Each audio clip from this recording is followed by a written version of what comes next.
Operation Sindoor తర్వాత ఆర్థికంగా చితికిపోయి అప్పులడుకుంటున్న పాకిస్తాన్ రక్షణ రంగంలో తగ్గేదే లేదంటూ మేకపోత గాంభీర్యం ప్రదర్శిస్తోంది.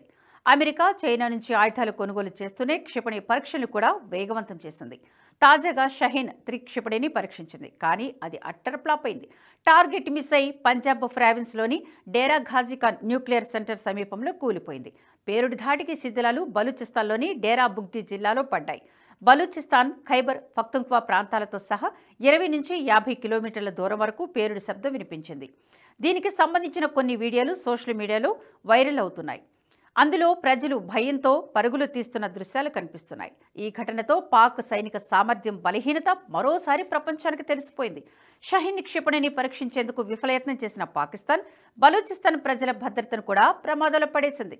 2025 జూలై 22న జరిగిన ఈ ప్రమాదం తర్వాత పాకిస్తాన్ సైన్యం ఆ ప్రాంతంలో ఇంటర్నెట్ను నిలిపివేసింది. ఘటనా స్థలికి వెళ్లకుండా మీడియాపై ఆంక్షలు విధించింది. బయటకు రావద్దంటూ స్థానిక ప్రజలకు ఆదేశాలు ఇచ్చింది. షహీన్-3 పరీక్ష ఫెయిల్ కావడం ఇదే మొదటిసారి కాదు. 2023 అక్టోబర్లో ఓసారి, 2021లో జనవరిలో జరిపిన పరీక్షలు కూడా ఫెయిల్ అయ్యాయి. అంతేకాదు 2022 జంషోరా నగరంలో గుర్తు తెలియని క్షిపణి కూలిపోయింది.